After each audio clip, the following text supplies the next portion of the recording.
It's not about the money, but more than 130 million people are expected to be out shopping for those Black Friday deals today. But do you know what happens to all the stuff that you don't buy that's left sitting on the shelves? Well, Buy Now, The Shopping Conspiracy is a new Netflix documentary that aims to show the true cost of overshopping. Listen to how former Apple employee Nirav Patel discusses the smartphone industry as a whole.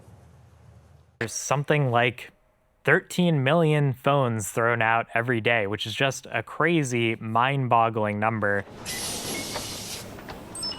And if you think about that in aggregate, it's that we're all replacing these things every 2 or 3 years, even though they are incredibly advanced and expensive, and in some ways almost the pinnacle of our industrial capability as a civilization. They are basically throwaway objects. What? Well, Anna Sachs, an environmentalist and waste expert, is featured in the documentary and joins us now. Anna, thank you so much for being here. Thank you for having me, and on Black Friday. I appreciate that. No, we do too. I think it's important to think about consumerism and think about being responsible as well. So this documentary, I mean, just unbelievable, you know, just how this industry operates. What is your role? Because you actually sift through trash. Why do you do it, and what do you find? I do it for many reasons. I'm curious. I think it's fun. I think it's also infuriating. And I think that more people need to know about what's happening hidden behind the scenes deliberately by corporations with excess unwanted merchandise. And so I find items that corporations can't sell and therefore put in the trash, oftentimes deliberately instructing employees to destroy it first with scissors, with razors, sometimes Sharpie, or pouring paint over items, trying to make it unusable. It seems counterintuitive, which is what attracted me to the documentary. My wife and I were scrolling through Netflix when we saw it. It seems counterintuitive because you think to yourself, well, no, why don't you just sell last year's stuff at a discount?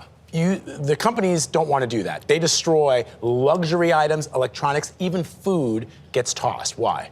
Well, I want to also correct something that a lot of people have this misconception that food cannot be donated. It is really important to know that federally, since 1996, we've had protections for food donations under the Good Samaritan Food Donation Law. And so that protects donors from liability. That's a very common misconception that I get whenever I talk about corporations needing to donate food.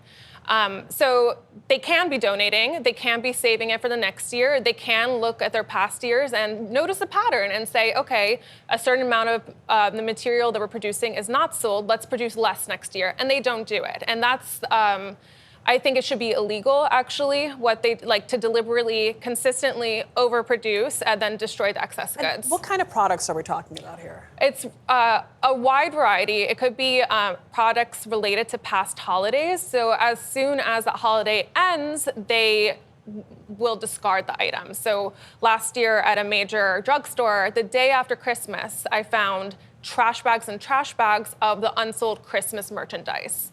And a lot of it was deliberately destroyed, like I said, before it was put in the trash. And where does all this trash go? I mean, we are on a planet with limited space. Yeah. And so, you know, is landfills or burned or overseas and piles, the ocean? Well, there are only really two options that we have for trash, which is burning it in incinerators and burying it in landfills.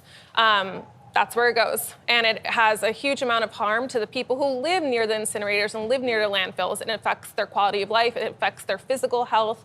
So we're actively doing harm on many different levels by this cycle of overproduction and destruction. So what can consumers do to pressure companies to create more sustainable products? I think one big thing for consumers is to opt out.